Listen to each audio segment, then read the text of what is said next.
Rester, conserver, préparer.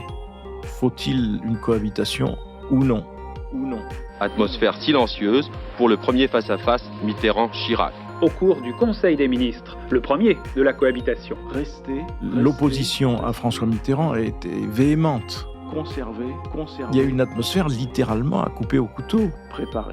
Au fond, on institutionnalise au sommet de l'État la lutte pour le pouvoir. Ça va être une bataille de tous les instants. Pendant 30 ans, il a couvert les actualités du monde entier et suivi de près la vie politique française.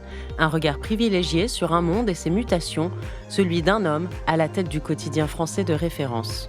Je suis Hélène Decomer, rédactrice en chef de Slate, et je vous propose de nous retrouver chaque semaine avec Jean-Marie Colombani dans notre podcast Mémoire d'un monde, dans les coulisses du pouvoir.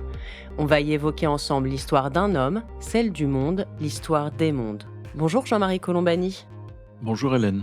Nous sommes en 1986, un tournant pour la gauche au pouvoir et surtout pour la Ve République. La France va découvrir une nouvelle façon d'être gouvernée.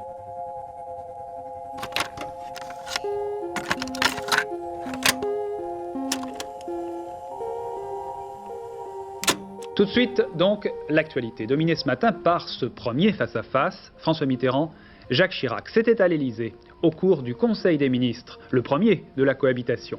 Un conseil un peu figé, qui n'a duré que 25 minutes et à la sortie, pas de photos de famille et pas de compte-rendu. Bernard Pradino, Rachid Arabe et Jean-Louis Le Sen.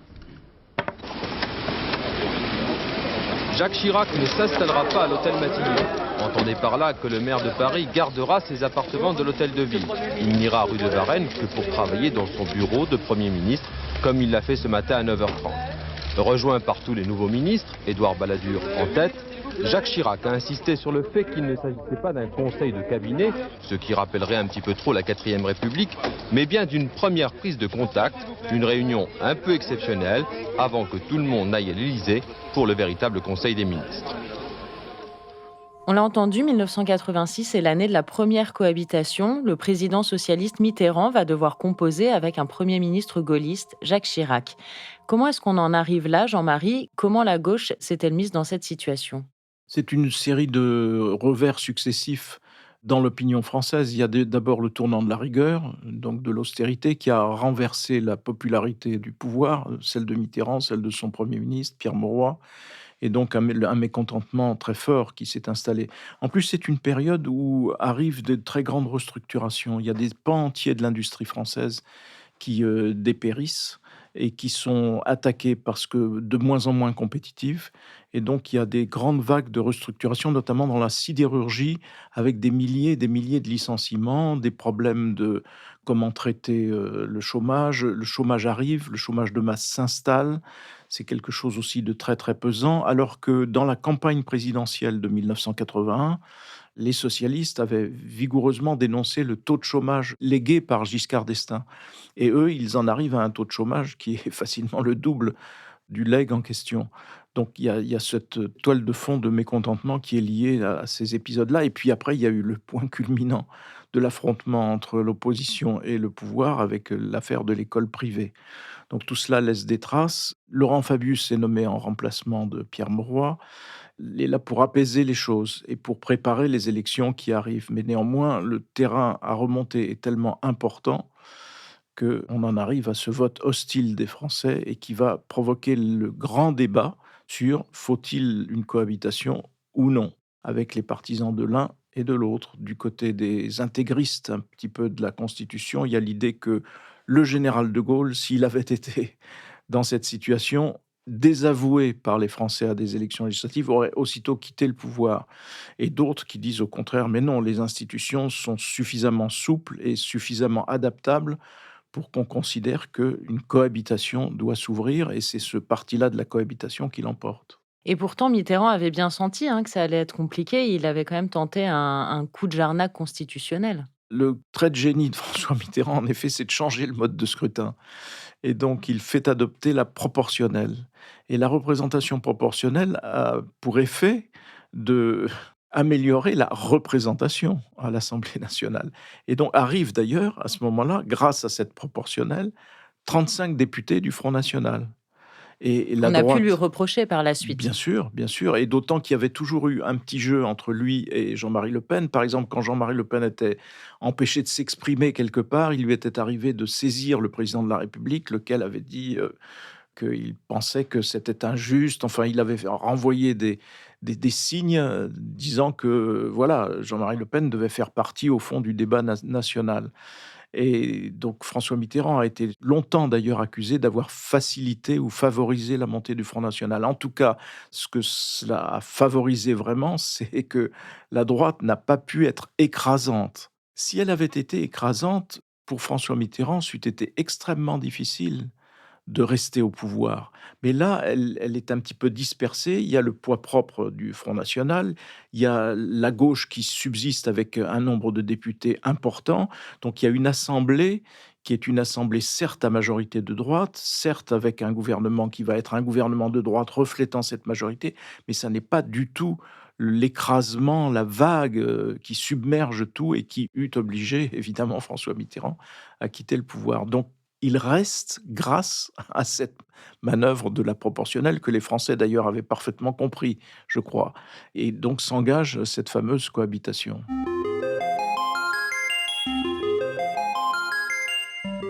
Mais qu'est-ce que ça change que la droite n'ait pas une majorité écrasante? Elle a la majorité quand même, de toute façon. Elle a la majorité, mais ça n'est pas une chambre bleu horizon, comme il y a pu y en avoir une après la Première Guerre mondiale, ou surtout après mai 68, qui balaye tout sur son passage.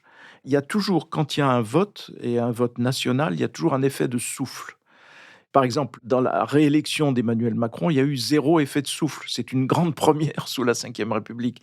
Et là, l'effet de souffle, il est atténué par le fait que la représentation est plus diverse que d'ordinaire. On est habitué sous la Ve à avoir une chambre absolument monocolore, forte. La chambre de 1981, les députés de 1981 ont une majorité absolue, à eux seuls, les députés socialistes.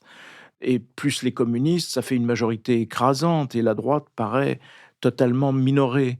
Et là, ça n'est pas le cas. Là, il y a une sorte de rapport des forces à peu près équilibré, même si en effet, un des camps est majoritaire. Mais néanmoins, cet équilibre-là fait que l'effet de souffle en question se prête à une cohabitation. Et donc, François Mitterrand engage à ce moment-là une séquence qui est, à mon avis, un des grands modèles à enseigner dans les écoles de la vie publique et de ce que peut donner le talent politique. Moi, j'avais écrit un éditorial du Monde à ce moment-là pour caractériser ce que voulait faire et ce qu'allait faire François Mitterrand et que j'avais intitulé Rester, conserver, préparer. Rester donc au pouvoir, malgré le vote hostile des Français, conserver les acquis du mitterrandisme première manière, par exemple les 39 heures, par exemple la retraite à 60 ans, et conserver pour préparer le retour de la gauche au pouvoir. Et c'est ce scénario-là qui va se dérouler de façon assez éblouissante. On est donc dans cette situation de cohabitation. Est-ce que ça avait été prévu par les pères de la Constitution ou est-ce qu'il a fallu inventer une nouvelle gouvernance française? Ça n'était absolument pas prévu, mais comme l'avait dit un des grands gaullistes qui a été Premier ministre, Jacques Chaban-Delmas, pour parler des institutions, et il racontait une conversation qu'il avait eue avec le général de Gaulle, où le général de Gaulle aurait ouvert sa veste, tiré sur ses bretelles, pour dire mais les institutions, elles sont comme les bretelles, elles sont souples, voilà. Et donc Chaban aimait bien cette image, et de fait, c'est cette souplesse-là qui va être utilisée pour installer une cohabitation qui n'était écrite nulle part et qui va être une novation que les Français vont apprécier malgré les jugements un peu hâtifs qui seront faits là-dessus. Les Français vont finalement assez apprécier ce partage des rôles. Même si, dans les faits, la cohabitation, c'est, au fond, on institutionnalise au sommet de l'État la lutte pour le pouvoir. Il y a un président et un Premier ministre. Le Premier ministre n'a qu'une obsession, c'est de faire chuter le président, et le président n'a qu'une obsession, c'est de minorer le Premier ministre pour que le président retrouve des troupes et une majorité, et pour que, à l'inverse, le chef de la majorité, Jacques Chirac, puisse se débarrasser des socialistes et de François Mitterrand. Et est-ce que c'est de là aussi que vient cette représentation qu'on a encore un peu aujourd'hui d'un président fonction symbole et du Premier ministre plus actif qui gouverne? Oui, alors ça renvoie même à la lettre de la Constitution, parce que normalement, dans la Constitution, le président est en charge de l'essentiel, mais c'est le Premier ministre qui conduit la politique de la nation. Mais ça n'a jamais été appliqué comme ça, parce que comme c'était un texte bâti pour la personne du général de Gaulle, ça a été aussitôt installé comme la prééminence du président de la République. Et là, cette prééminence va conduire François Mitterrand à une bataille de tous les instants pour préserver un territoire qui soit propre et une autorité qui soit propre au chef de l'État. Il va donc user de toute son autorité et tout son savoir-faire pour préserver un champ qui lui soit propre et en même temps une autorité qui soit respectée et qui fasse que le gouvernement est obligé d'en tenir compte. Si, sur le plan institutionnel, le partage des tâches est clair, au quotidien, il est pourtant pas toujours facile de faire travailler ensemble des gens qui ne s'apprécient pas plus que ça. Et le premier Conseil des ministres fut, pour commencer, particulièrement tendu.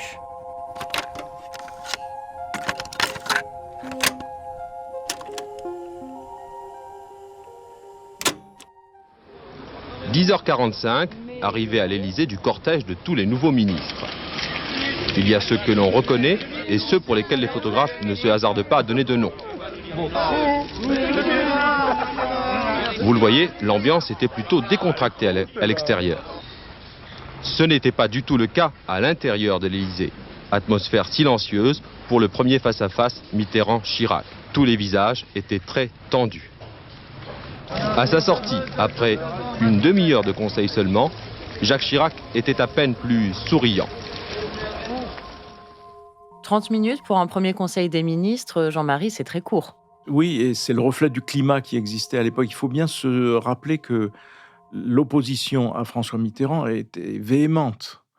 Et arrivent à l'Élysée, pour ce Conseil des ministres, des gens qui ont officiellement, par leurs discours et leurs paroles, voué François Mitterrand aux gémonies en permanence. Donc l'atmosphère est glaciale et il faut se représenter le président de la République seul, avec sur une table à côté le secrétaire général de l'Élysée, donc qui est un homme de François Mitterrand, mais tous les autres, la quarantaine de personnes qui sont autour de la table, sont des opposants farouches. Et donc il y a une atmosphère littéralement à couper au couteau. C'est donc glacial, tendu, et il faudra tout le talent de François Mitterrand pour les uns après les autres, pas tous les autres, pas les 40, mais disons les principaux leaders d'opinion de ce groupe-là, un par un, tranquillement, les séduire. Et comment il fait? C'est en discutant avec eux, en parlant avec eux, comme c'était un homme en même temps très cultivé, il avait l'art et la manière de flatter son auditeur, mais de l'intéresser aussi. Et puis de montrer que dans ses raisonnements, il pouvait être utile à l'un ou à l'autre. C'était aussi le cas des discussions qu'il pouvait avoir avec Jacques Chirac. Parce que la droite arrive avec un programme qui est l'anti-programme de François Mitterrand. Donc pour François Mitterrand, encore une fois, pour conserver ce qu'il veut conserver, ça va être une bataille de tous les instants. Parce qu'il y a évidemment des fortes tensions sur le plan politique, en particulier en matière d'économie, entre le programme commun sur lequel a été élu François Mitterrand et la politique qui va être menée. On n'est plus du tout dans le même registre. Oui, le grand thème, c'est d'ailleurs celui des privatisations, puisque 81 avait été marqué par une grande vague de nationalisation. Et c'est une époque où, alors, pour le coup, on peut parler d'ultralibéralisme, parce que l'ultralibéralisme est au pouvoir aux États-Unis, est au pouvoir en Angleterre, et imprime sa marque sur les esprits un peu partout en Occident. Et donc, l'acte 1 de ce libéralisme-là, conquérant, conduit par Édouard Balladur, c'est une vague de privatisation. Donc on défait au fond ce que la gauche a fait, ou ce que François Mitterrand a fait. Mais sur d'autres sujets, François Mitterrand tiendra bon. La droite ne remettra pas en cause la retraite à 60 ans, par exemple. Par ailleurs, sur, j'allais dire, le balisage du territoire, il y a un événement très important qui a lieu presque tout de suite, c'est-à-dire au début de l'été, et où Jacques Chirac, pour appliquer son programme, prévoit de le faire par ordonnance, qui est aussi une des armes constitutionnelles. Les ordonnances, c'est des mesures prises par le gouvernement sans avoir besoin du Parlement. C'est-à-dire qu'on demande au Parlement l'autorisation de gouverner par ordonnance, et une fois que cette autorisation est accordée par l'Assemblée nationale, eh bien le gouvernement prend des ordonnances sur les sujets qui le concernent. sur lequel il veut agir fortement. C'est d'ailleurs intéressant parce que sous la Ve, ça a été utilisé très, très souvent, le processus des ordonnances. Il suffit d'avoir une majorité à l'Assemblée nationale pour pouvoir se faire autoriser par l'Assemblée à gouverner par ordonnance. Et donc, simplement, le problème, c'est que, comme toute loi qui est votée au Parlement, si elle n'est pas promulguée par le président de la République, elle n'existe pas. Donc, Jean-Yves Lomo, qui était journaliste au service politique, et moi-même, on avait entrepris de faire un livre. On s'était dit: «C'est quand même une période historique, donc on va essayer de la raconter pendant les 2 ans qui viennent». On en a fait un livre qui s'appelle «Le mariage blanc». Et donc, à l'occasion du travail en vue de ce livre, on a rendez-vous un samedi matin à l'Élysée avec François Mitterrand. Et François Mitterrand nous dit: «Je ne signerai pas les ordonnances». Donc, il déclenche, les hostilités très clairement, très fermement, en disant: «C'est ma responsabilité, c'est dans mon champ de compétences de signer ou de ne pas signer. Je ne signerai pas». Parce qu'en effet, ce sont des ordonnances qui vont défaire tout ce que François Mitterrand ou la gauche a pu faire, dans le domaine notamment économique. Et donc c'est une première épreuve de force, d'entrée de jeu de François Mitterrand qui marque ainsi son territoire. Alors donc Jacques Chirac s'inclinera et passera par un autre moyen, c'est-à-dire par les moyens normaux du vote de la loi. Donc il y aura quand même les privatisations, mais par un processus législatif qui n'impliquera pas le président de la République, a posé que si on veut gouverner par ordonnance, il faut en passer par lui. Vous voyez, ce sont une multitude d'éléments de cette nature qui font que François Mitterrand va, au fond, consolider sa position de président malgré l'hostilité de l'équipe qui gouverne et malgré le climat, en effet, très, très hostile, très froid, très glacial qui peut régner entre eux au début, avant que Et Jacques chacun ne tombe sous le charme. et Jacques Chirac encaisse bien d'être renvoyé dans les cordes comme ça? Bah, il encaisse comme toujours, en essayant de montrer que, quoi qu'il en soit, il arrivera à ses fins et de fait, il arrive à ses fins puisque les privatisations seront votées. Mais en effet, ça participe voilà, du jeu du chat et de la souris qui est engagé dès le premier jour, dès les premières heures de cette, cohabitation. En même temps, chacun a montré que, l'alternance est possible, qu'elle est, j'allais dire, naturelle, normale, que personne ne remet en cause les institutions à l'occasion de cette alternance, que chacun, au fond, joue le jeu, même si on s'affronte en respectant la règle du jeu et en sachant que le président de la République, sous la Ve République, eh bien, c'est encore lui qui a une part importante dans la définition et le respect de cette règle du jeu.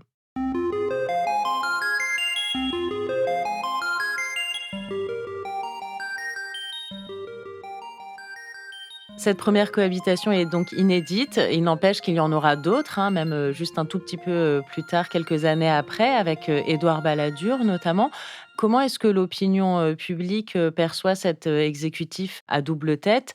Et puis, sans vouloir trop empiéter sur les prochains épisodes de notre podcast, Édouard Balladur, c'est aussi une figure que vous avez beaucoup côtoyée. Pour répondre d'abord sur Édouard Balladur, c'est lui qui, dans un article qu'il, me donne pour Le Monde, pour les colonnes du Monde, qui théorise la cohabitation. Donc, il y a plusieurs camps à droite. Il y a ceux qui ne voulaient pas cohabiter et ceux qui acceptent la cohabitation. Édouard Balladur théorise cette cohabitation et entraîne avec lui donc, le principal mouvement de l'opposition, c'est-à-dire le RPR, le mouvement chiracien. À l'époque, Édouard Balladur et Jacques Chirac sont plus que proches.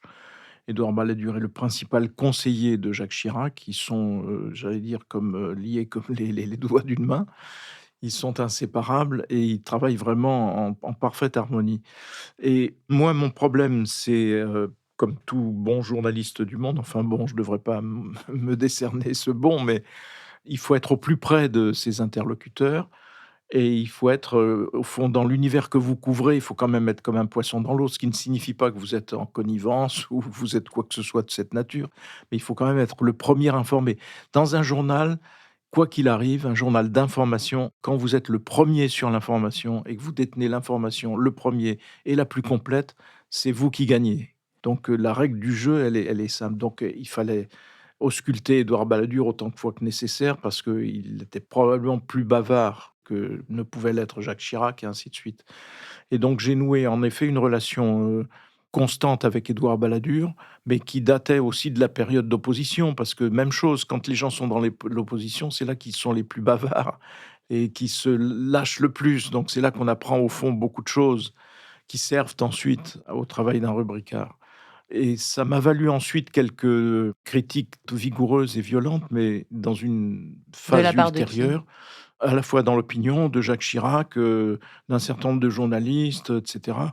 On m'a accusé d'être baladurien, comme si c'était un crime d'être baladurien. Je ne l'étais pas, mais en effet, ayant observé Jacques Chirac et Édouard Balladur au seuil d'une campagne présidentielle ultérieure, qui allait opposer cette fois Jacques Chirac et Édouard Balladur, j'avais considéré que Balladur serait peut-être un meilleur choix que Jacques Chirac. Voilà.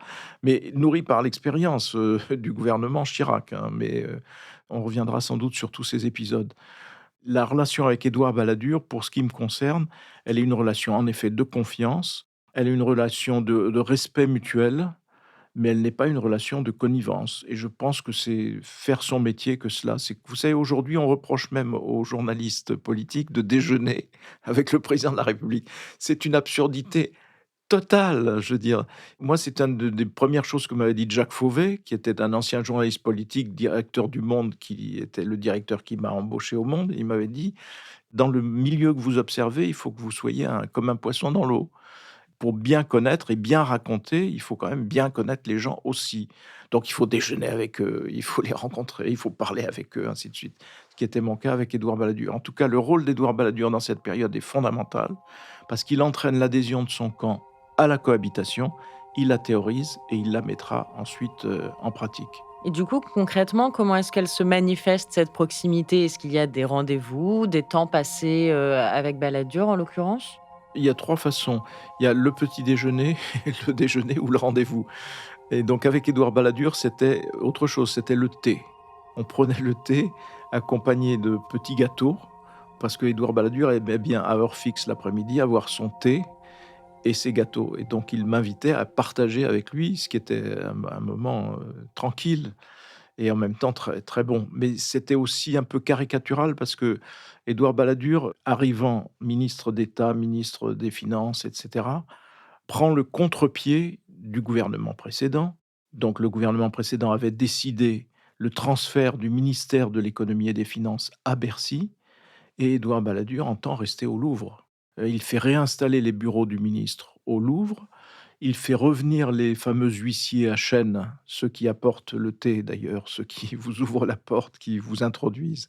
Et Édouard Balladur était très pointilleux sur le protocole, donc il aimait bien être, entouré par ces huissiers à chaîne et donc ça lui a valu beaucoup de caricatures, notamment la fameuse chaise à porteur de Jean Plantu qui va suivre Édouard Balladur tout au long de sa carrière et en termes de presque de caricature de ce que peut donner une posture d'opposition, il voulait entrer en guerre contre la future pyramide du Louvre parce qu'il trouvait que ça défigurait le Louvre, ainsi de suite.